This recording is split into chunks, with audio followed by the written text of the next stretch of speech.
When you meet a new person and you fall in love with each other, monotony is not a threat. But does that mean that in general it's not there? After they get together, couples often meet in their homes or apartments, sitting there for hours, completely cut off from the world. In many cases, spending time like this is monotonous, but it does not impact the relationship in any way. Why?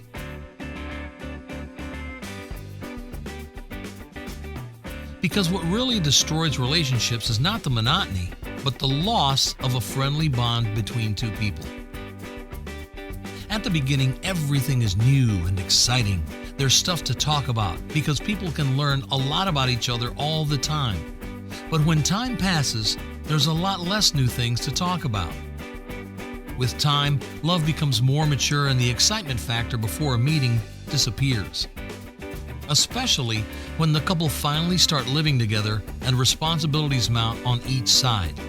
Then the relationship is exposed and can get more shallow.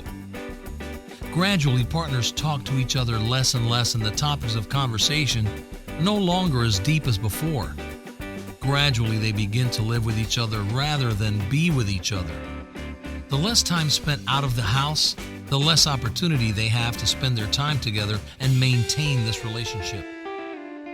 Therefore, over time, they become more and more detached from one another, and the relationship becomes more and more vulnerable to crisis, including cheating on each other.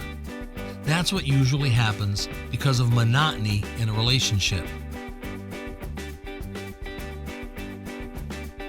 But feelings in this case do not subside because the couple doesn't travel together or too rarely leaves the house, but because of the loss of their friendly bond. So, how can you prevent this? First of all, talk to your partner. Talk to them about everything that happens in your life and listen to what they have to say. Not once a week, but every day.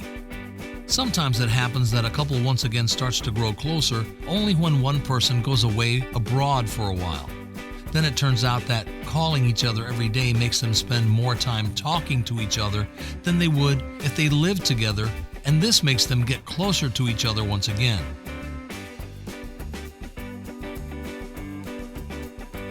Talk to your partner about current issues and plans for the future. Talk about what worries you or what your fears are. Do not isolate yourself from your partner, but pull them into your life. Introduce them to your friends. If possible, find a common activity that will make both of you happy and that you can both do regularly. Ideally, some kind of sport, dance, or other type of hobby like cooking.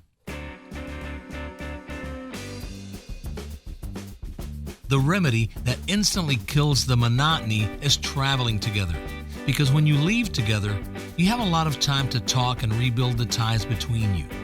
It works well even on a one-day trip. Regular going out for dates works just as well as traveling, only on a smaller scale. But it's easier to go out in the evening, even for an hour, than to go outside the city. All these things work perfectly if your partner also wants to participate in healing the relationship. But what do you do if you see that your boyfriend or girlfriend doesn't want to make an effort? Firstly, certainly work on the balance of feelings. This is a separate great topic that I talk about in my videos on robertmarchell.com. Secondly, do not drag your partner out of the house by force because it can build hostility and give you the opposite effect. Instead, talk to them again in the evening, even if you're the one who has to do most of the talking at the beginning. Thirdly, when your partner rejects your suggestion of going out, go out alone or with your friends if possible.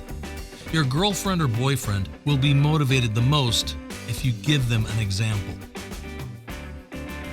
If you want to check your relationship's condition, please go to my website, robertmarchell.com, and take a short and completely free test. Thanks for watching. If you'd like to see more movies like this in the future, please subscribe to my channel and like my Facebook page. See you next week.